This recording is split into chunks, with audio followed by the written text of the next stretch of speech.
మేడారానికి భక్తులు పోటెత్తారు. ఆదివారం కావడంతో భక్తుల రద్దీ పెరిగింది.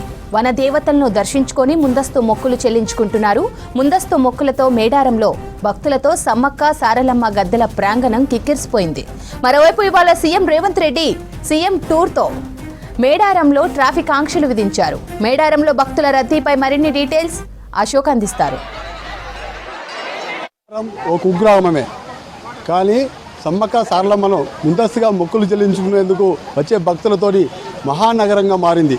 మేడారం జంక్షన్లను అభివృద్ధి చేయడంతో ఆదివాసీ సంస్కృతి సాంప్రదాయాలను ఉట్టిపడేలా తీర్చిదిద్దడంతో జంక్షన్ల వద్ద వచ్చే మేడారంకి వచ్చే భక్తులను ఆకట్టుకుంటున్న పరిస్థితి కనబడుతుంది. చూడొచ్చు, మనం ప్రస్తుతం మేడారం జంక్షన్లో ఉన్నాం. ఈ జంక్షన్లో ఆదివాసీ సంస్కృతి సాంప్రదాయాలు ఉట్టిపడేలా తీర్చిదిద్దారు. ఈ చిత్రాలను చూసి అందరూ ఉబ్బితబ్బిపోతున్న పరిస్థితి అయితే కనిపిస్తుంది.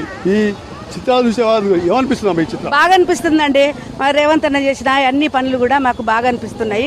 మేము ఇప్పుడు 40 సంవత్సరాల నుంచి వస్తున్నాము కాబట్టి మాకు అంతా మంచిగానే బాగా అనిపిస్తుంది. ఇప్పుడు కూడా బాగా అనిపిస్తుంది. ఇవి చేసినవి అన్ని కూడా బాగున్నాయి. అన్ని చేసినవి ఇవి మాకు బాగా అనిపిస్తున్నాయండి, మంచిగా అనిపిస్తున్నాయి. ఎక్కడ ఏమేమి పెట్టినవి అన్ని కూడా మాకు అన్ని కూడా బాగా అనిపిస్తున్నాయి. అంతా మంచిగా ఉండాలి. ఆయన అంతా ఇప్పటి వరకు కూడా మళ్ళీ కూడా ఆయనే రావాలనుకుని మేము అనుకుంటున్నాము.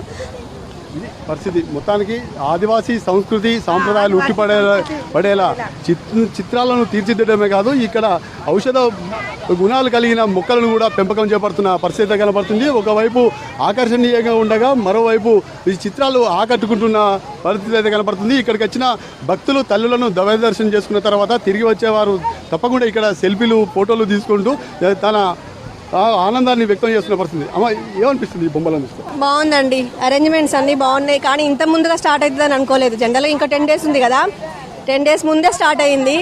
బాగుంది, యాక్చువల్లీ అరేంజ్మెంట్స్ బాగున్నాయి. కానీ కొంచెం నడవడం దూరం అయిపోయింది. ఈ బొమ్మలను చూస్తే ఈ చిత్రాలు ఎందుకంటే మన తెలంగాణకి ముఖ చిత్రం లాగా ఉంది. ఈ ట్రైబల్ ఏరియా ఏదైతే ఉందో, మన సమ్మక్క సారక్క అంటే ట్రైబల్ పీపుల్, రైట్? వాళ్ళని ప్రతీకగా వాళ్ళను గుర్తుపెట్టినట్టుగా వాళ్ళని గుర్తించినట్టుగా ఉంది. బాగుందండి. Thank you. ఇలా ఏ చిత్రాలు బాగున్నాయి? ఈ కోయవాళ్ళ బొమ్మలు బాగున్నాయండి. ఆడవాళ్ళు వాళ్ళ కట్టుబొట్టు, వాళ్ళ యొక్క వేషధారణ ఎలా ఉండే వాళ్ళందరికీ ఇప్పుడు కొత్త జనరేషన్కి తెలియకుండా పోతుంది. సో వాళ్ళకి తెలిసే ఒక విధంగా ఉందని నా అభిప్రాయం. Thank you. పరిస్థితి మొత్తానికి ఆదివాసీ సంస్కృతి సాంప్రదాయాలు కట్టుబొట్టు భావితరాలకు అందించే విధంగా ఉన్నాయని అభిప్రాయపడుతున్న పరిస్థితి కనబడుతుంది. అమ్మ, ఏమనిపిస్తుంది అమ్మ చూస్తే? చాలా ఆనందంగా ఉంది. ఇంకా చాలా బాగుంది. ఇంకా డెవలప్ చేస్తే ఎక్కువ జనాలు వస్తారు అండ్ మన ఇంకెక్కువగా ఆనందంగా ఉంది. చిన్నపిల్లలు అయితే ఇంకా హ్యాపీగా ఫీల్ అవుతారు. అంటే మన సంస్కృతి పిల్లలకి తెలియజేయటం ఇప్పుడున్న సమాజంలో. అంటే ఇప్పుడు డెవలప్ అవుతున్న పల్లెటూరు వాతావరణం పిల్లలకి ఏం తెలియదు. ఇప్పుడున్న పిల్లలకి ఇవి చూస్తే వాళ్ళకి అవనేవి తెలుస్తాయి అన్నమాట. మీరు చూస్తే ఏమనిపిస్తుంది? మాకు చాలా ఆధారకరంగా ఉంది. మా చిన్నప్పుడు విషయాలు గుర్తొస్తున్నాయి. చాలా బాగుందండి. పోయిన 2 సంవత్సరాల కింద వచ్చినప్పుడు ఇలాంటి లేవు. ఫ్యామిలీతో వచ్చినాం. పిల్లలు చాలా ఆనందపడుతున్నారు. రేవంత్ రెడ్డి అన్న చరిత్రలో నిలిచిపోతాడండి.